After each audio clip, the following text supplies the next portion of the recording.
प्रधानमंत्री नरेंद्र मोदी इस वक्त गुजरात के मुख्यमंत्री और उप मुख्यमंत्री तीनों तस्वीर में दिखाई दे रहे हैं।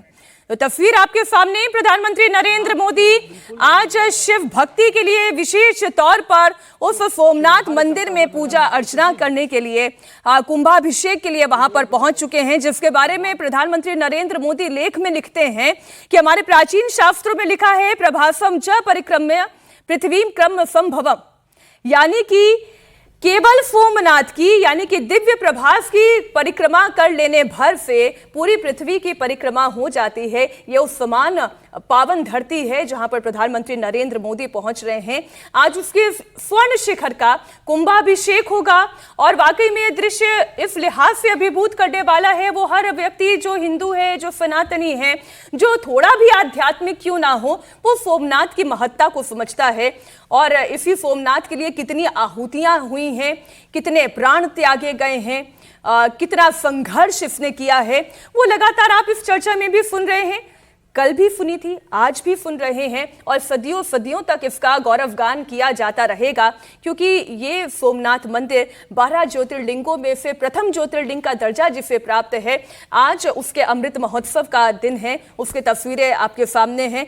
और जब हम असंख्य विभूतियों के स्मरण की बात करते हैं ओम जी, तो क्रूर आक्रांताओं के सामने लकुलीश हो, सोम शर्मा हो, ऐसे मनीषियों का जो चिंतन है वो भी बार बार किया जाता है।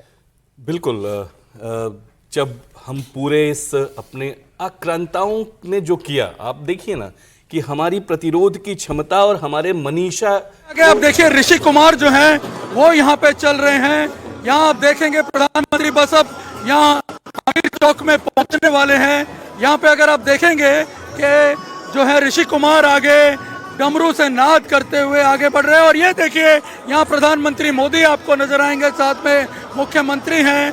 यहाँ देखिए प्रधानमंत्री लोगों का अभिवादन स्वीकार करते हुए आगे बढ़ रहे हैं और यहाँ मुख्यमंत्री भूपेंद्र पटेल उनके साथ हैं और प्रधानमंत्री देखिए यहाँ पे लोगों की भीड़ जो है साथ आप देखेंगे डमरू बजा करके प्रधानमंत्री का स्वागत कर रहे हैं और प्रधानमंत्री भी हाथ हिला करके जितने भी लोग मौजूद हैं वो अभिवादन स्वीकार करते हुए आगे बढ़ रहे हैं। और अब वो ठीक इसी पॉइंट पर पहुंच गए। हमीर भाई हमीर सिंह गोयल का जो ये स्टैचू है, यहाँ पर प्रधानमंत्री आकर उनके साथ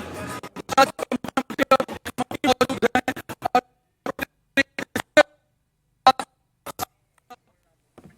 सोमनाथ केवल एक मंदिर नहीं, हमारी सभ्यता का अटूट संकल्प है।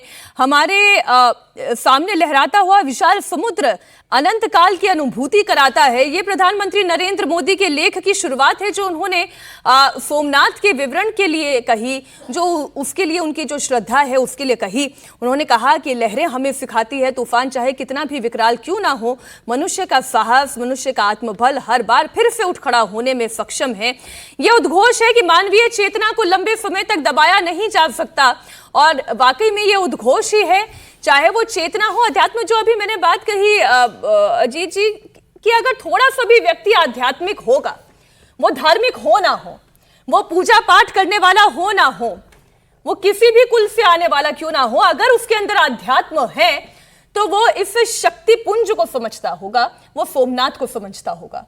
बिल्कुल, ये हमेशा रही है ये बात कि धार्मिक होने के बहुत सारे लोग धार्मिक नहीं हैं लेकिन अपनी संस्कृति से प्रेम करते हैं। तो बहुत सारी चीज़ें संस्कृति से जुड़ी होती हैं, सिर्फ धर्म का मामला नहीं होता है। अगर धर्म का ही मामला होता तो समूचे इंडोनेशिया में रामलीला नहीं हो रही होती, रामायण की गाथा नहीं गाई जाती।